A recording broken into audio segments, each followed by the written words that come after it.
Hey yo what's up everybody, it's me Rudraksh and welcome to another brand new video. और मेरा ये आवाज़ सुनने के लिए आप लोग कितना ही तरस रहे होगे ना, राइट। और सच में ही ये वाला एक ब्रांड न्यू वीडियो ही होने वाला है, क्योंकि लगभग 1-1.5 साल बाद में मेरे चैनल में शायद से ये वाला वीडियो ड्रॉप करने वाला हूँ। तो आज के वीडियो के बारे में आप लोगों को थोड़ा बता दूँ।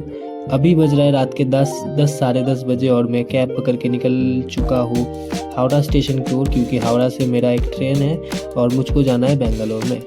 और इस ट्रेन जर्नी में मुझको टाइम लगेगा लगभग 1.5 दिन।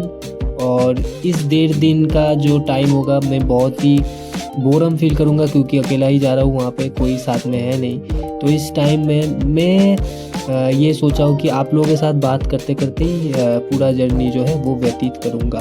बहुत ज़्यादा बातें हैं आप लोगों के लिए भी, ये सब 1.5 साल से मेरे अंदर भर के मैं रखा था और आज शायद मैं थोड़ा ओपन अप होऊंगा। और लास्ट तक अगर सब कुछ ठीक गया तो ये वाला वीडियो आप लोगों को मेरे यूट्यूब चैनल में देखने को मिलेगा। सो अभी के लिए कोलकाता को लास्ट बार के लिए टाटा बाय बाय करते हुए मैं निकल चुका हूँ हावड़ा स्टेशन के ओर। और रात 10 साढ़े 10 बजे के टाइम में कोलकाता में उतना ज़्यादा ट्रैफिक तो मुझको देखने को नहीं मिल रहा। जहाँ से मैं जा रहा हूँ वहाँ पर उतना ज़्यादा ट्रैफिक नहीं है, तो लगभग खाली रास्ता है। और उस खाली रास्ते में जाते जाते मुझको यही फील हो रहा है कि शायद क्या मैं कोलकाता को मिस करूँगा। ये सोचते सोचते ही मेरा फ़ोन का बैटरी हो चुका था डेड, और मैंने फ़ोन को चार्ज में लगाया और ट्रेन में आके सो गया। सो के सुबह उठते उठते मुझको ये बहुत सुंदर सा ये जो सनराइज़ का दृश्य है ये देखने को मिला। और इसको देखते देखते मैं एक कप गरम कॉफ़ी के प्याले में अपने आप को मुरझाते हुए या मुझाते हुए, क्या इसका प्रॉपर हिंदी है मुझको नहीं पता, ट्राई कर रहा हूँ। मैं जा रहा था, पता नहीं ये कौन सा जगह है, मोस्ट प्रोबेबली ये ओडिशा है। और यहाँ से जाते जाते मुझको ऐसा लग रहा था कि जैसे यहाँ पे भी एक नया सूर्य प्रकाश देखने को मिल रहा है, वैसे ही मेरे ज़िंदगी का भी एक नया सूर्य प्रकाश यानी एक नया चैप्टर शायद इस वीडियो के बाद से स्टार्ट होगा या इस जर्नी के बाद से स्टार्ट होगा। बाकी का आज का वीडियो तो मैं मेरे नए ज़िंदगी को लेके कोई ब्रीफिंग देने के लिए बनाया नहीं हूँ। आज का वीडियो मेनली मेरे व्यूअर्स के साथ मेरा एक कन्वर्सेशन होगा, जहाँ पे मैं कुछ बहुत हार्श रियलिटी आप लोगों को बताऊँगा, जिस सब के साथ मैं आप लोगों को साझा करना चाहता हूँ। मुझको लगता है आप लोगों में से बहुत लोगों को पता नहीं है।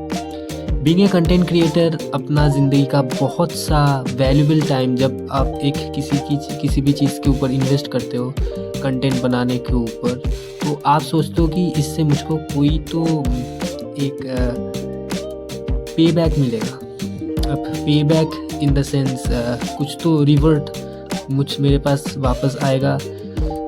सभी कोई भी माइक्रो इन्फ्लुएंसर हो, 1000-1500 सब्सक्राइबर वाला, और बाकी का जिन लोगों के पास लाख और मिलियन सब्सक्राइबर्स है, सभी तो ज़ीरो से ही स्टार्ट किए हैं अपना चैनल। जब भी कोई भी कंटेंट क्रिएटर अपना जर्नी स्टार्ट करता है तो उसके दिमाग में वही रहता है कि मैं भी बड़ा होऊंगा, शायद मेरा भी lakh, 1.5 lakh, 10 lakh, million subscriber followers होगा, और शायद से मैं मेरे कंटेंट के थ्रू चंद लोगों को इन्फ्लुएंस कर पाऊँगा इन ए गुड वे। मुझको भी ऐसा ही लगा था, मैं भी सोचा था कि मैं भी शायद बहुत कुछ इन्फ्लुएंस कर लूँगा, बहुत कुछ कर लूँगा। और ये गलतफहमी में मैंने अपने ज़िंदगी का 1.5 साल व्यतीत कर दिया। मैं आया था यहाँ पे फैशन इन्फ्लुएंसिंग करने, फ़ैशन को लेके मेरा जो नज़रिया है वो बताने, इंटरनेशनल फ़ैशन सीन में क्या हो रहा है और इंडिया को अपने आप का फ़ैशन सीन कैसे उसके हिसाब से चेंज करना चाहिए, कैसे इम्प्रोवाइज़ करना चाहिए, वो बनाने का फर्स्ट मोटो मेरा था। लेकिन through out the time views के चक्कर में और ज़्यादा रिलेटेबिलिटी के चक्कर में ये सब हुआ नहीं कभी भी। फिर भी मैंने ट्राई किया था बहुत आउट ऑफ द बॉक्स कुछ करने के लिए, कुछ अलग करने के लिए, लेकिन जैसे कि आप लोग जानते हो, आप लोगों के ही भरोसे हम लोगों का यूट्यूब वीडियोस चलता है, आप लोगों को कुछ अलग कुछ हटके पसंद तो आता नहीं है। सो आप लोगों को जिस टाइप का वीडियो पसंद था उस टाइप का वीडियोस ही उसके बाद में देना स्टार्ट कर दिया, जो कि बेसिकली है शॉप्स भी, मार्केट्स भी, कहाँ पे सस्ता क्या मिल रहा है, कौन 1000 में 4 टी शर्ट बेच रहा है, कौन 500 में एक जूता बेच रहा है। और इस चक्कर में मैं उस दलदल में फंस गया जिस दलदल में मैं कभी भी फंसना नहीं चाह रहा था। मैं आया था फैशन इन्फ्लुएंसिंग करने और मैं एक सेल्समैन बन चुका था। इसके दुकान में ये सेल लग रहा है, उसके दुकान में वो सेल लग रहा है, ये इतने में कपड़ा बेच रहा है, ये इतने में जूता बेच रहा है, ये सब के चक्कर में मैं फंस गया। Winter sale, summer sale, Durga Puja sale, Eid sale, यही चल रहा था। फैशन इन्फ्लुएंसिंग के नाम में घंटा कुछ हो रहा था, फैशन इन्फ्लुएंसिंग हो नहीं रहा था। फिर भी मैं ट्राई कर रहा था, लेकिन ट्राई करने से क्या होगा, क्योंकि अगर ट्राई करके मुझको व्यूज़ वगैरह मिलेगा ही नहीं, मुझको कोई रिटेंशन आएगा ही नहीं, तो वो ट्राई करने का फ़ायदा क्या था। कुछ अलग करके मुझको 300-200 ही व्यूज़ मिल रहा था, उससे अलग वही सस्ते का दुकान का वीडियो, वही रिपीटेटिव कंटेंट, ये वाला दुकान वो वाला दुकान, वही चल रहा था और उसमें लोग लाख लाख व्यूज़ बटोर रहे थे। और मेरे को दिमाग में ही वो चीज़ खटक रहा था कि गलत क्या कर रहा हूँ। मैं भी तो वही कर रहा हूँ मेरे भी तो चैनल में वही वीडियोस आ रहे हैं, लेकिन क्लिक क्यों नहीं हो रहा है। क्लिक इसलिए नहीं हो रहा था क्योंकि कभी भी मन से मैं उस जगह पे नॉक ही नहीं कर पाया था, क्योंकि ये सब करने का मन मुझको था ही नहीं। शॉप स्पीच करना, शॉप में घूमना, सस्ता कपड़े का क्या है वो ठिकाना आप लोगों को बताना, ये कभी भी मेरा मंशा था ही नहीं। लेकिन वही भेड़ चाली के चक्कर में सब लोग कर रहे हैं, हमको भी करना है, मैंने भी किया था। उस चक्कर में कुछ व्यूज़ तो मुझको भी आया था, कुछ फॉलोअर्स मेरे भी गैदर हुए थे।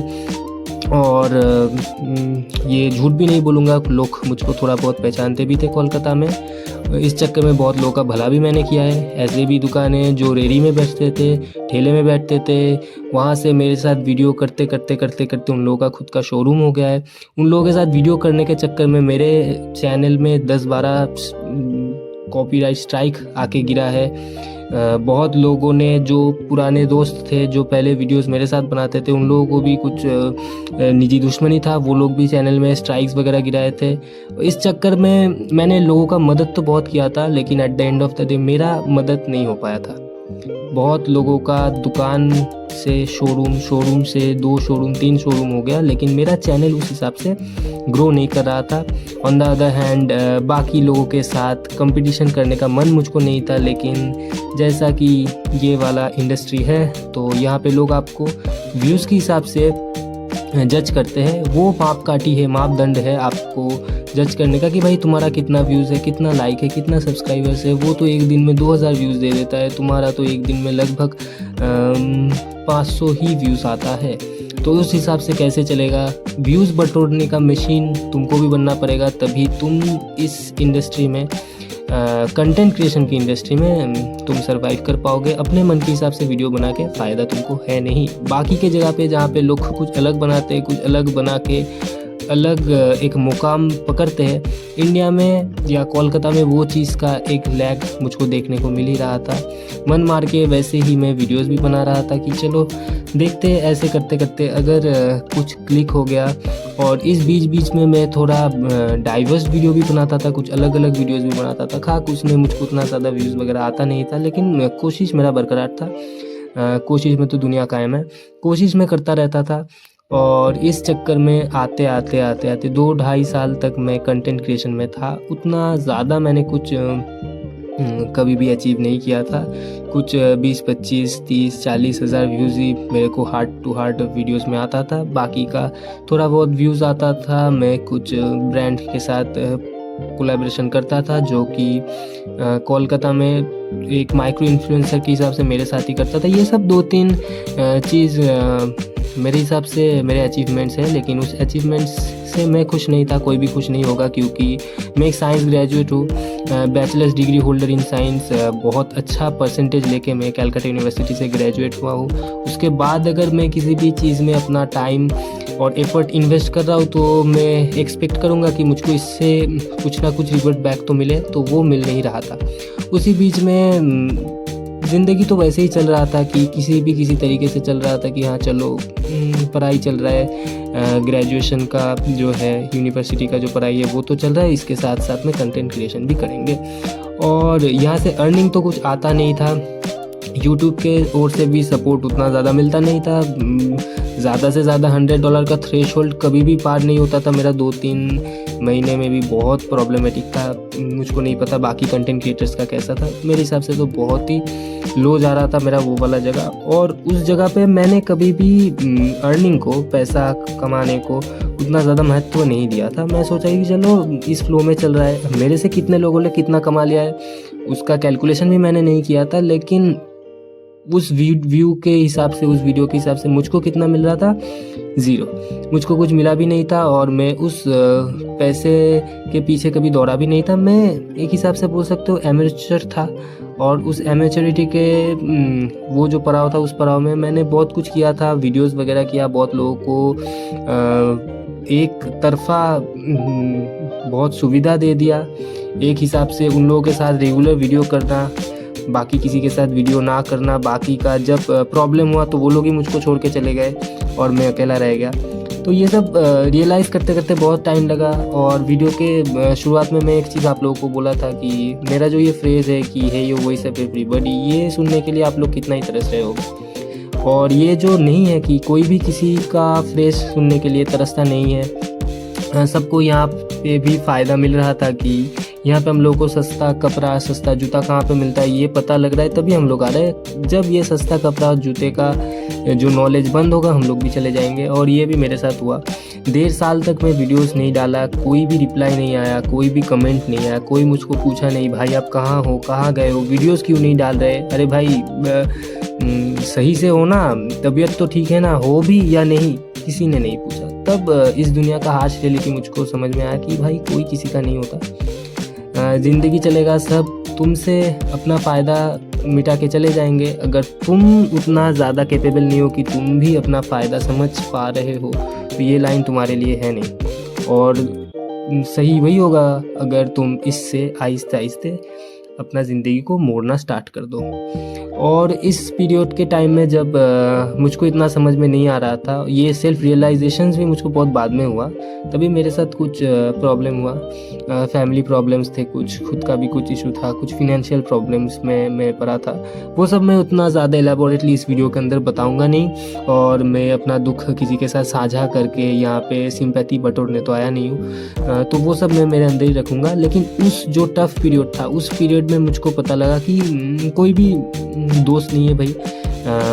बहुत लोगों को मैंने दोस्त समझा था। उस टाइम में मैं बहुत लोगों के साथ सोचा था कि उन लोगों से कुछ हेल्प मिलेगा। हेल्प तो छोड़ो, किसी ने फ़ोन नहीं उठाया, कोई रिप्लाई बैक किया नहीं। तो अपना झमेला अपने आप को ही मिटाना पड़ता है, अपना प्रॉब्लम अपने आप को ही सॉल्व करना पड़ता है। अगर अपना प्रॉब्लम अपने आप को ही सॉल्व करना पड़े, अपने प्रॉब्लम के टाइम में किसी से हेल्प ना ही मिले, तो मैं बोलूँगा भाई सेल्फ सेंटर ही रहो, अपना काम खुद करो, अपने चीज़ के साथ ही रहो। किसी को फिर हेल्प करने का कोई फ़ायदा है नहीं। बाकी का ये सिचुएशन भी आहिस्ते आहिस्ते चला गया, ज़िंदगी भी थोड़ा नॉर्मलाइज हुआ।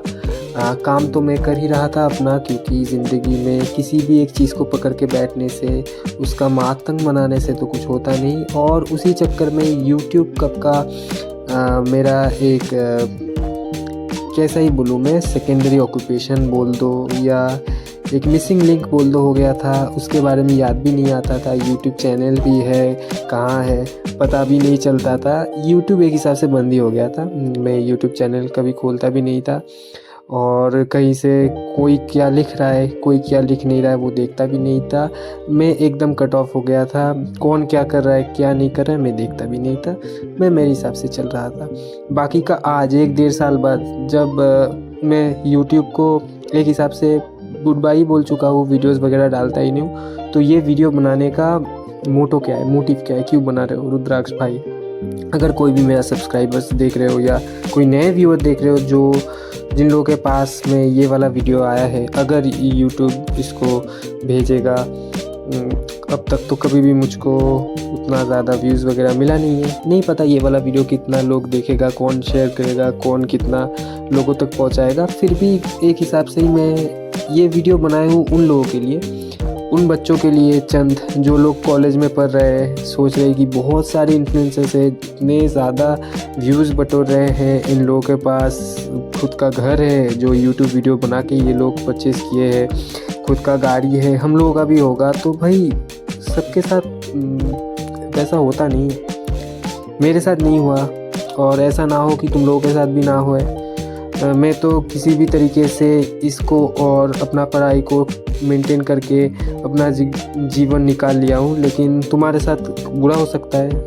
इस सब के चक्कर में तुम्हारा पढ़ाई पूरा ख़राब हो जा सकता है। इसलिए मैं बोलूँगा कि ऐसे किसी भी इमेजिनरी चीज़ के ऊपर अपना ज़िंदगी को पूरा व्यतीत कर देना और उसमें अपना टाइम और बाकी का जो है एफ़र्ट इन्वेस्ट करना एकदम भी सही नहीं है। पढ़ाई करो, क्योंकि पढ़ाई एक ऐसा चीज़ है कि वो तुमको कभी नहीं छोड़ेगा थ्रू आउट द लाइफ। मरते दम तक तुम्हारा एजुकेशन, तुम्हारा पढ़ाई तुम्हारे साथ रहेगा। उससे तुम कुछ ना कुछ अर्न करोगे और इन सब चीज़ों से तुम अर्न करो कि ना करो, लोग तो अर्न करके चला जाएगा। इसलिए कंटेंट क्रिएशन अभी के लिए बढ़ते हुए इंडिया का जितना भी जनसंख्या है और यूथ है, सब लोगों को लगता है कि कंटेंट क्रिएशन से हम लोगों का भी कुछ उद्धार हो जाएगा, हम लोग भी बहुत बड़े इन्फ्लुएंसर्स बन जाएंगे, हम लोगों का भी 2-3 रियलिटी शो में नाम आ जाएगा, हम लोग जीत जाएंगे, बहुत कुछ कर लेंगे। भाई होता नहीं है। लोअर मिडिल क्लास फैमिली से बिलोंग करते हो तो बहुत ही प्रॉब्लमेटिक है, क्योंकि तुम ना उस ऊंचाई को कभी टच कर पाओगे जहाँ पे लोगों को एक डिज़ायरेबल लाइफस्टाइल देखने को मिलेगा। ना तुम्हारे पास 1-1.5 लाख का पीसी है, ना तुम्हारे पास बहुत अच्छा रेसिंग कार है, ना बहुत बेहतरीन बाइक है। तुम वो वाला डिज़ायरेबल लाइफस्टाइल दिखा नहीं पाओगे जो ज़्यादातर लोअर मिडिल क्लास और लोअर क्लास के लोग, बच्चे देखना चाहते हैं कि भाई बहुत अच्छा इनका तो लाइफ है, इनके पास बहुत बेहतरीन सुपर बाइक है, सुपर कार है, पोर्शे है, लैम्बोर्गिनी है, ये लोग ये सब चला रहे हैं, ये सुपर बाइक है, या बहुत महंगा गेमिंग पीसी है, ये लोग रात में स्ट्रीम करते हैं, गेमिंग करते हैं। तो ये सब दिखा नहीं पाओगे और बहुत नीचे वाला काम भी कर नहीं पाओगे, कुछ भी कंटेंट बना नहीं पाओगे, कुछ चीप दिखा नहीं पाओगे। इसलिए भाई अपने ज़िंदगी में खुद बने रहो, खुद अपने हिसाब से कुछ करो, पढ़ाई करो और उसके बाद आपका डेस्टिनी आपको लेके जाएगा किसी ना किसी और। अभी के लिए मैं यहाँ पे वेटिंग रूम में वेट ही कर रहा था, तो वेट करते करते मुझको भी मेरा कैब मिल गया। और कोई भी बेंगलोर आ रहे हो तो बहुत एक चीज़ मैं बोलूँगा कि बेंगलोर बहुत प्राइस है और यहाँ पे तुम लोगों को पैसा बहुत बचा के चलना है और बहुत सोच समझ के खर्च करना है। और यहाँ पे कैब राइड्स जो है, आप लोग इन ड्राइव्स में आपको कुछ भी नहीं मिलेगा इन ड्राइव से। रैपिडो यहाँ पे बहुत अच्छा है, क्योंकि रैपिडो बेंगलोर का ही खुद का एक कैब फैसिलिटी है, यहाँ पे ही डेवलप हुआ है। तो रैपिडो यहाँ पे बहुत ज़ोरों का धड़ल्ले से चलता है, तो रैपिडो आपको बहुत ज़्यादा मिलेगा। कैब से ही ज़्यादातर चलना, क्योंकि कैब कंपैरेटिवली पब्लिक ट्रांसपोर्ट से सस्ता है। बस सस्ता है, लेकिन बस अगर आपको मिलेगा तो तभी ना, क्योंकि बस यहाँ पे मिलता उतना ज़्यादा है नहीं। बाकी का बस बहुत ज़्यादा अवेलेबल है, लेकिन अगर शॉर्ट डिस्टेंस ट्रैवल कर रहे हो तो बस आपके लिए बहुत अच्छा है, लेकिन लॉन्ग डिस्टेंस के लिए 3-4 बस चेंज करना उतना ज़्यादा मुझको ठीक नहीं लगता। बाकी का आज का वीडियो थोड़ा कन्वर्सेशनल था, वही कन्वर्सेशन जो मैं 1-1.5 साल से सोच रहा था कि आप लोगों के साथ मैं साझा करूं, जो कि लगभग मैंने कुछ चीज़ छोड़ के आप लोगों को बताया है। और आशा करूंगा ये सब कन्वर्सेशन से किसी ना किसी को तो कुछ ना कुछ नॉलेजेबल मिला होगा, किसी को कुछ ना कुछ हेल्प में कर पाया होगा।